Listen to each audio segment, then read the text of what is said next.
तो फिल्म की शुरुआत होती है हैलोवीन के एक हफ्ते पहले से। हैलोवीन यानी एक ऐसा त्योहार जब बच्चे अलग अलग होलिये बनाकर फिरते हैं, जिनमें वो अजीब से कपड़े पहनते हैं और चेहरों पर मास्क लगा के फिरते हैं। खैर अब हम एक बच्चे को देखते हैं जिसका नाम पीटर है। वो स्कूल जाता है जहाँ हमें पता चला कि उसका कोई भी दोस्त नहीं, उल्टा उसे कुछ बच्चे परेशान करते हैं और वो हमेशा अपने में ही खोया रहता है। बेचारा अपना हर वक्त अकेले ही गुजारता है। जब वो घर आया तो वहाँ भी चुपचाप रहता है, बाहर भी कभी नहीं जाता। फिर हमें उसके मॉम डैड दिखाए गए जिनकी आदत को हम समझ पाए कि वो बहुत ही ज्यादा फिक्रमंद मॉम डैड है, जो पीटर की हिफाजत के लिए हमेशा परेशान रहती है। तो इसी वजह से उसे घर से बाहर भी जाने नहीं देती। वो पीटर को भी यहाँ दोस्त बनाने से मना करती है। अब एक रात जब पीटर सोने लगा तो उसे कमरे की दीवार के पीछे से ऐसी आवाजें आई जैसे दूसरी तरफ से कोई दीवार को बजा रहा है। वो खिड़की के पास आकर बाहर देखने लगा तो उसे काफी डर लगा, इसीलिए जल्दी से भागकर अपने मॉम डैड के पास आ जाता है। उसकी मॉम उसे वापस कमरे में लाई और अब जब उन्होंने दीवार पर कान लगाकर सुना तो आगे से कोई आवाज नहीं आई, जिस पर वो पीटर को कहती है ये तुम्हारा ख्याल होगा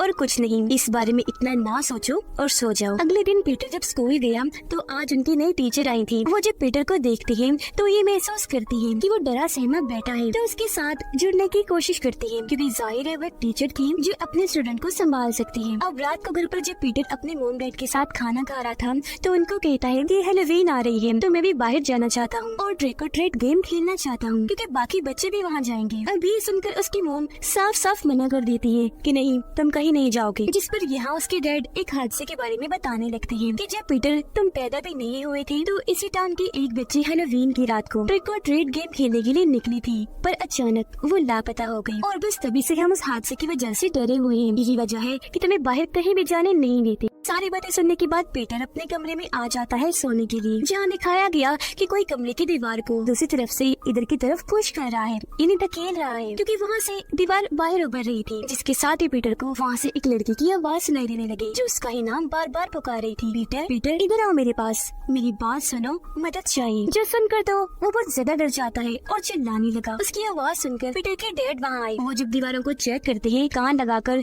तो सब नॉर्मल ही था, कोई भी आवाज नहीं आ रही थी। और आज रात फिर से वो पीटर को समझाकर बहलाकर सुला देती है। हालांकि पीटर अभी भी काफी डरा हुआ था। अगले दिन उसके डैड सारे दीवारों के आगे चूहों को मारने वाला जहर डाल देते हैं और पीटर को कहने लगे कि शायद दीवारों के उस पार चूहे हैं जो शोर कर रहे हैं, जहर से मर जाएंगे तो फिर तुम्हें आवाज नहीं आएगी, इसलिए मेरा बच्चा अब तुम्हें डरने की कोई जरूरत नहीं है। अगले दिन पीटर जब स्कूल में था तो आज उनकी नई टीचर बच्चों से ड्राइंग करवा रही थी। पीटर यहाँ अपने कमरे की ड्राइंग बनाता है। उसने घर जैसी दीवार बनाई थी और उस पर लिख दिया था हेल्प मी, यानी मेरी मदद करो। एक बच्चा भी बनाया था जो वो खुद था। तो अब उसकी ये ड्राइंग देखकर टीचर काफी फिक्रमंद हो जाती है कि वो मदद क्यों मांग रहा है। इसीलिए वो अगले ही दिन पीटर के घर गई ताकि जान सके कि सब ठीक तो है। जहाँ टीचर की मुलाकात पीटर की मोम से हुई, जिन्हें टीचर का घर तक आना पसंद नहीं आया। वो उससे अच्छे से बात नहीं करती, कहती है कि पीटर थोड़ा अजीब बच्चा है, कुछ भी सोचता रहता है और फिर उसकी ड्राइंग बना देता है। तो इस सिलसिले में आप परेशान ना हो और घर तक तो बिल्कुल भी मत आइएगा। फिर उसकी मोम गुस्से में पीटर के पास आई और ड्राइंग दिखाते हुए पूछने लगी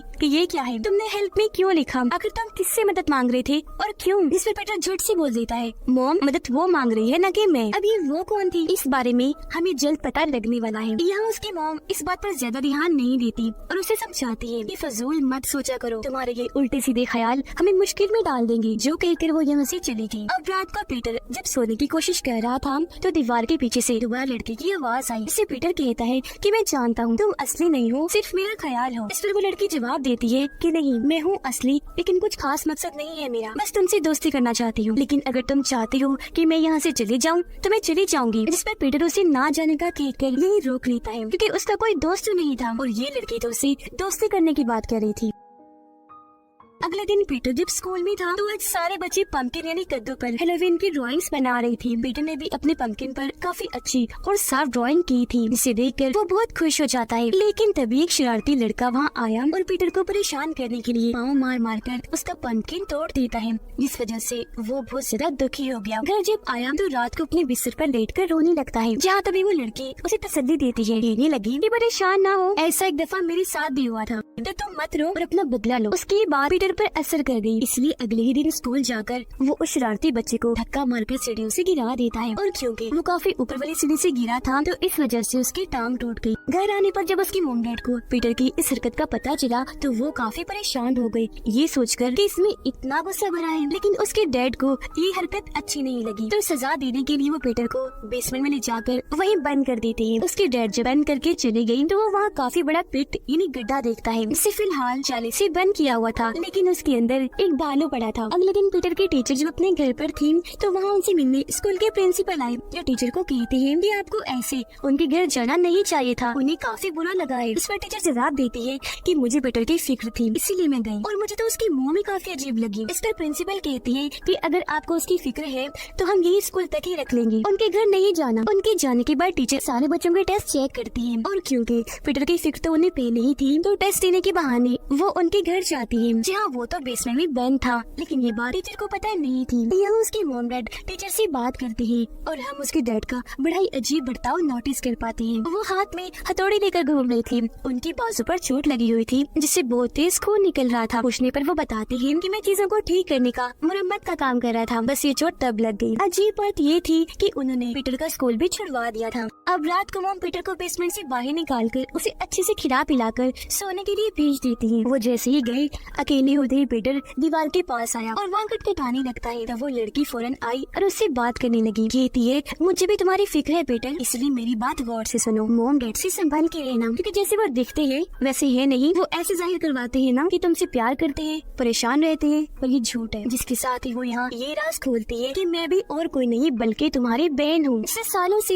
यहाँ पर कैद किया हुआ है और मैं तब से उस वक्त का इंतजार कर रही हूँ जब तुम थोड़े बड़े हो गए, दीवार पर लगी घड़ी हटाओगे और खुफिया दरवाजा खोलकर मुझे बाहर निकालोगे, जिसके बाद मैं आजाद हो जाऊंगी। अब पीटर उसकी बातें सुनकर काफी हैरान रह गया, लेकिन उसे इन बातों पर इतना यकीन नहीं आ रहा था। इसलिए वो उसे कहता है कि अगर तुम सच में हो तो मैं तुम्हें देखना चाहता हूँ। जिस पर लड़की जवाब देती है कि नहीं देख पाओगे, डर जाओगे, क्योंकि सालों से यहाँ रहने की वजह से मैं बहुत अजीब दिखने लगी हूँ, काफी बदसूरत। अब पीटर ने जब ना डरने की बात की तो लड़की उसे कहती है अच्छा फिर दीवार में बने छोटे से सुराख से देखो। अब जब पीटर ने सुराख से देखा तो वो उस लड़की की बड़ी सी आँख को देखता है जो सच में डरावनी लग रही थी, जिसे देखकर वो भी डर जाता है। अब वो लड़की कहती है कि मेरे भाई हमारे मॉम डैड बहुत बुरे हैं, वो इतने जालिम हैं कि उन्होंने ही मुझे यहाँ पर कैद किया, और तुम भी क्योंकि उनके बच्चे हो तो तुम्हारे साथ भी वो ऐसे ही करेंगी, तो जरा अपना ख्याल रखना। अब जाहिर है ये सारी बातें सुनकर पीटर काफी घबरा गया। उसे पता नहीं था कि मेरी बहन है ये झूठ बोल रही है। वो इस अनजान ताकत और अनजान आवाज की बातों से बस परेशान हो गया था, इसीलिए उसे अपने मॉम डैड के बुरे होने के सपने आने लगे, जैसे वो उसे डरा रही है, नुकसान पहुँचाना चाहते हैं। पर हर बार जब भी पीटर डरकर जागता था तो उसकी मॉम आकर उसे संभाल लिया करती थी और हमेशा उसे समझाती रहती थी। अगले दिन जब अपने कमरे में लेटा था तो लड़की उससे बात करती है, कहती है मॉम डैड को तुमसे कोई काम है, लालच है, और जब तुम उनके किसी काम की भी नहीं रहोगी तो वो तुम्हें भी उठाकर या कैद कर देंगे या मारकर दफन कर देंगे। और अगर तुम्हें यकीन नहीं आ रहा तो सहन में जाओ और जमीन खोदकर खुद ही देख लो। अब जब पीटर ने जमीन खोदकर देखा तो वहाँ उसे किसी का स्केलेटन यानी ढांचा मिला। इस पर लड़की पीटर को बताती है कि सालों पहले एक बच्ची हैलोवीन की रात ट्रिक और ट्रीट गेम के लिए हमारे घर आई थी। मैंने उससे मदद मांगना चाहिए, लेकिन पहले ही मॉम डैड ने पकड़कर उसे मार दिया ताकि वो बाहर जाकर मॉम डैड का राज सबको न बता दे कि वो कैसे माँ बाप है, और आइंदा से मैं भी किसी से मदद ना मांगू। जिससे हम समझ पाए कि सालों पहले जो बच्ची गायब हुई थी वो आखिर गई कहाँ थी। अब इन सारी बातों की वजह से पीटर अपने टीचर को कॉल करता है मदद के लिए, क्योंकि वो अपने ही मॉम डैड से डर चुका था। लेकिन कल दूसरी तरफ से उसकी मॉम उठा लेती है और टीचर को फोन करने से मना करके उस पर गुस्सा करने लगती है। वो जब कमरे में आई तो उन्हें भी दीवार पर बनी सुराख के बारे में पता चल गया। वो काफी डर गई, घबराते हुए कहने लगी कि आखिर उस लड़की ने पीटर से क्या कहा होगा। अब अगर कुछ भी गलत हुआ तो हमारे बच्चे के साथ ही होगा, जो हम नहीं चाहते। अब यहाँ ये बात समझ से बाहर थी कि अगर इस लड़की को मॉम डैड ने दीवार के पीछे कैद किया तो यहाँ पीटर की मॉम उससे क्यों डर रही है। खैर वो घबराई रहती है। रात को लड़की पीटर से बात करती है, कहने लगी कि मैंने मॉम डैड को बात करते हुए सुना है, उन्होंने फैसला किया है कि वो तुम्हें भी मार देंगे, तो तुम्हें जल्द कुछ करना होगा ताकि ऐसी मॉम डैड से तुम्हारी जान छूट जाए। थोड़ी देर के बाद पीटर टेबल पर बैठकर अपने मॉम डैड के साथ खाना खा रहा था, जहाँ उसके डैड को अचानक ही अजीब सा महसूस हुआ। सूप का जायका भी उन्हें बदला सा लग रहा था। वो ये भी नोटिस कर लेती है कि पीटर तो कुछ भी नहीं खा रहा, इसलिए घबराते हुए उससे पूछते हैं क्या किया तुमने। इस पर वो जवाब देता है ज्यादा कुछ नहीं, बस आपने मेरी बहन को दुख दिया, तकलीफ पहुंचाई, तो बस उसका का बदला लिया। ये सुनकर उसके डैड काफी चौंक गए क्योंकि सारा माजरा समझ गए थे और फौरन उन्हें खून की उल्टियाँ होने लगती हैं। असल में पीटर ने उस लड़की के कहने पर मोम डैड के खाने में जहर मिला दिया था, जिससे उसके डैड तो वही मौके पर ही मारे गए। यहाँ उसकी मोम हाथ में चाकू उठाकर पीटर की तरफ आने लगी तो वो उन्हें धक्का दे देता है, वो गिर गई। अब यहाँ हैरान करने वाली बात ये थी कि पीटर की मोम ने उसे मारने के लिए नहीं बल्कि उसे बचाने के लिए चाकू उठाया था, क्योंकि अब पीटर ने लड़की की आवाज पर दीवार पर लगी घड़ी हटा दी थी और वो खुफिया दरवाजा भी खोल दिया था, जिससे वो लड़की जो इतनी देर से मासूम बनी हुई थी, मासूमियत से बात कर रही थी, जिसे उस जैसा कोई अच्छा नहीं, वो अचानक ही मॉन्स्टर जैसी आवाज में हंसने और बोलने लगती है। वो फौरन बाहर आई जो सच में बहुत बदसूरत मॉन्स्टर जैसे ही दिख रही थी, जिससे पीटर डर गया, फौरन अपने कमरे में भाग जाता है और बेड के नीचे आकर छुप गया। अब यहाँ इत्तेफाक ये हुआ कि वो शरारती लड़का अपने 3 दोस्तों के साथ यहाँ आ जाता है पीटर से बदला लेने के लिए, लेकिन घर में तो पहले ही मॉन्स्टर घूम रही थी। वो इन सबको बड़े चालाकी से अपने जाल में फंसा कर हमला कर देती है और बड़ी बेरहमी से मार डालती है। एक के जिस्म को ही उसने चीर दिया था तो एक का सारे जिस्म से उखाड़ कर अलग कर दिया था, एक को मारकर उसकी हड्डियां तोड़कर अलमारी में बंद कर दिया था, एक को उठाकर पटक पटक कर मारा था, जो चीज बहुत दर्दनाक है। पीटर अपने कमरे में छुपा हुआ था, बचने की कोशिश कर रहा था। इन सबको बेरहमी से मारने के बाद वो लड़की दीवारों और छतों पर उल्टा चलना शुरू कर देती है, जिससे अब वो और ज्यादा भयानक दिख रही थी। अब जब टीचर को पीटर के बारे में पता चला तो वो काफी फिक्रमंद हो गई और उसकी मदद के लिए उसके ही घर आ रही थी। अब पीटर जब बेड के नीचे छुपा हुआ था तो बेड के ऊपर वो मॉन्स्टर बैठी हुई थी, जो अब यहाँ अपनी कहानी बताने लगी। तो असल में ये मॉन्स्टर लड़की पीटर की सच में बहन ही थी, अपने मोम डैड की पहले बेटी थी, लेकिन पैदा ही डिफॉर्म हुई थी, यानी शक्ल जिस्म बिगड़ा हुआ बदसूरत, जिस वजह से वो बचपन से मॉन्स्टर जैसे दिखती थी। यही वजह है कि उसके मोम डैड ने उसे बाकी दुनिया से छुपाने के लिए वहाँ पेट में रखा, क्योंकि वो जानते थे कि डिफॉर्म होने की वजह से ये खतरनाक और गुस्से वाली भी हो सकती है, जो लोगों की जान ले लेगी। तो इसका बाहर रहना खतरनाक है, तो उन्हें ये फैसला लेना पड़ा। उस बच्ची को भी मार दिया जो सालों पहले ट्रिक और ट्रीट के लिए आई थी, ताकि वो बाहर जाकर इस मॉन्स्टर बच्ची के बारे में सबको बताना दे। और पिट में हमने जो बालों देखा वो इसका ही था। खैर आज से पहले वो यहाँ पर कैद रही और उसने दीवारों छतों पर चलना सीख लिया, खुद को मजबूत बनाया, पूरी प्लानिंग की कि मैं पीटर को अपनी बातों में फंसा कर उसे बहलाकर सब करवा लूंगी। वो मोम डैड को मार देगा, जिसके बाद में आजाद हो जाऊंगी, जो आखिरकार हो भी चुका था। जिसका मतलब कि इस डिफॉर्म मॉन्स्टर बच्ची में शुरू से एक कातिल वाली चीजें पाई जाती है, जो उसने खुद अपने अंदर पैदा की। वो आत्मा नहीं थी, इंसान थी, उसे यहाँ कैद करके रखा गया। अभी मॉन्स्टर बच्ची यहाँ पीटर को ही उस खुफिया कमरे में कैद कर देती है, जिसकी थोड़ी देर बाद यह टीचर आ गई। तब उनकी आवाज सुनकर खुफिया कमरे में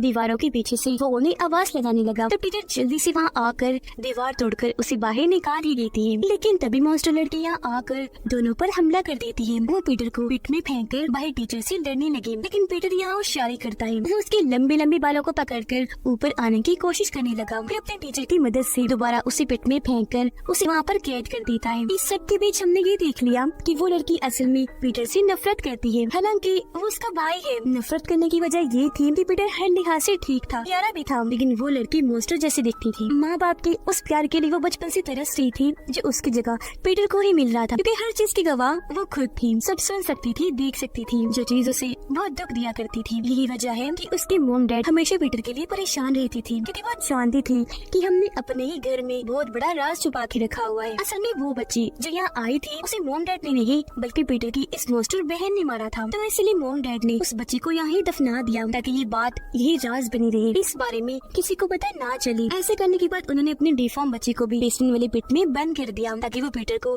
कभी भी नुकसान न पहुँचा दे। अब पिट बंद होने के बाद वो पीटर को कहती है कि चाहे तुम या मैं कहीं भी चले जाएं, लेकिन मैं तुम्हारा पीछा नहीं छोड़ूंगी। मेरा जो मिशन अधूरा रह गया है वो पूरा होगा, यानी कि आगे कभी भी मौका मिलने पर मैं तुम्हें खत्म कर दूंगी। ये बातें सुनकर पीटर काफी डर गया और हमेशा ही हम उसके पीछे उसकी बुरी मॉन्स्टर बहन को देख पाई, जिसे पीटर महसूस करता था और सोचता था कि वो कभी भी मुझे खत्म करने आ सकती है। और चूँकि अब वो अकेला रह गया था तो टीचर उसे गोद ले लेती है। इस फिल्म की कहानी यहीं पर खत्म हो जाती है।